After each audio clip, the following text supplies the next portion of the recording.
Hey, it's Charlie, and today we're going to talk about Daniel chapter 9 verses 24 through 27. And so I'm going to introduce you again to Abigail, my little sweetheart. Come here, Abby. Give me a kiss. And I'm going to put you up on your pedestal, and we'll talk about these verses. Just so you know, these 4 verses in Daniel 9 are the single most important verses in the Bible for establishing your eschatology. Eschatology meaning the study of last things. If you get these 4 verses wrong, or any part of them, you're going to be off on your eschatology. And from there, your denominational preference will be wrong. Ecclesiology is based on, I firmly believe that these 4 verses are what people base their denominational preferences on, their, what they believe in the church, and how they perceive the Jewish people, etc., etc. I mean, every single major doctrine of the Bible, somehow or another, is going to be affected by what you decide these 4 verses are saying. That's how important I believe they are. So we're going to go through Daniel 9, verses 24 through 27. I'm going to read them, and I'm going to give you information to help you understand them. Now, before I do, I'd like you to stop and read those 4 verses. And when you read them, you just think about what you're reading and what they mean. And when you get to verse number 27, there's going to be a pronoun. It says, then he. That pronoun, I want you to think of who he is. If you get this wrong, your entire eschatological position will be wrong.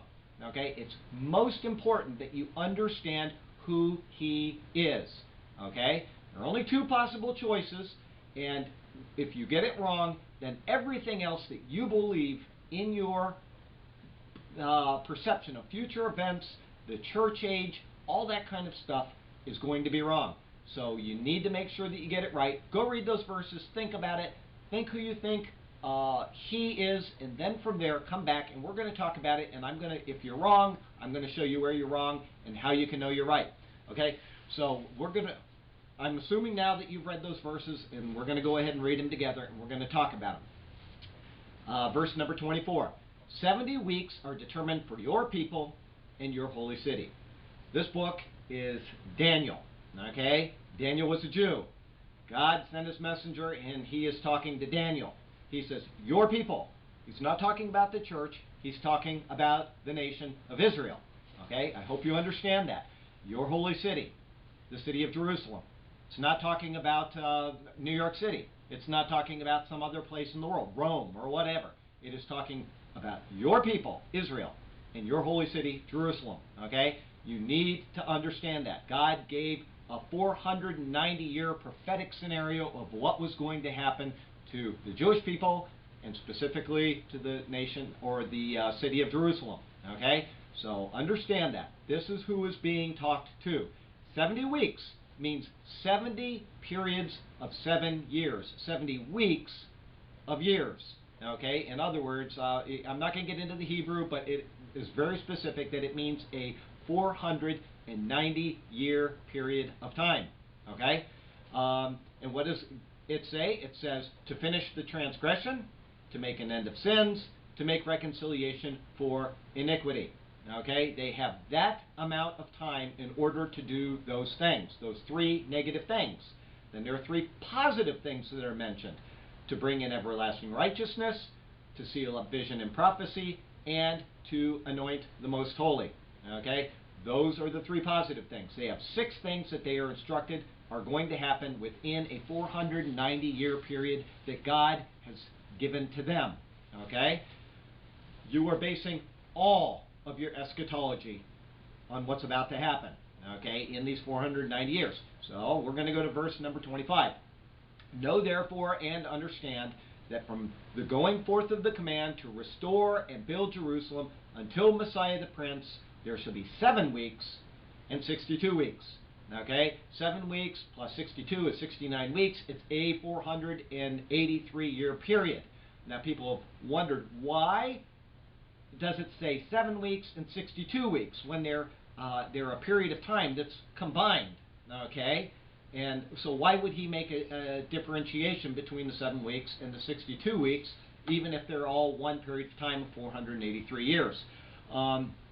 I know the reason why. I figured it out one day while I was doing a report for college. I submitted it to the college, and they had no problem with it. As a matter of fact, I think they fully agreed with it. And it's a rather simple explanation, but it's something that people have overlooked over the years.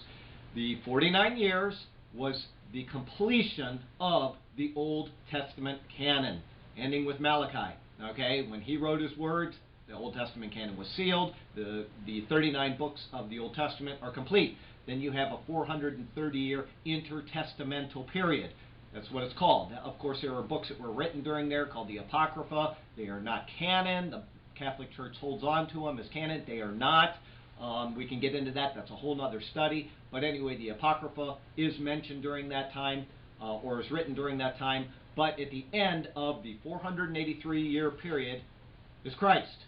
Okay? I think everybody will agree with that, whether you're a preterist or whether you're an amillennialist or some other goofy doctrine. Everybody agrees that it's talking about Christ at the end of that period.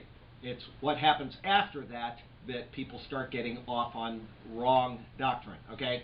And actually, the beginning of that 483 period, or the entire 490-year period, but specifically those 483 years, are that beginning point is the most crucial thing that you need to start with. And we're going to get to that in a minute.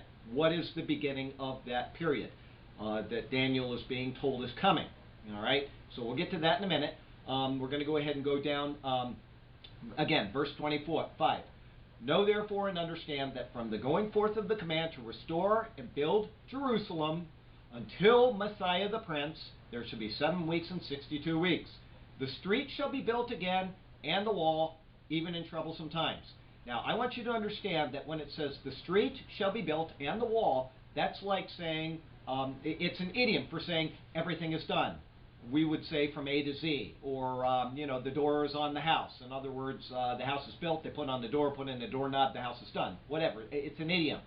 So when it says that the street shall be built again and the wall, it means that the wall is inclusive in the start of this prophecy. Okay? If you get this wrong, you're going to say that the 483 or the 490-year period, but specifically that 483-year period, began with the decree of Cyrus. And, preterists will go to great lengths to explain why Cyrus and what the decree that he signed is the beginning of this period. It is not. It is the time of Nehemiah.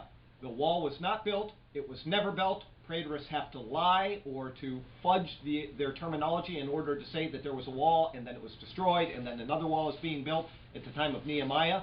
The book of Nehemiah is very clear that there is no wall and there was no wall in Jerusalem, and that the wall is there to be built. And when the wall and the streets are in place, in other words, A to Z, everything is done, that is the time that this prophetic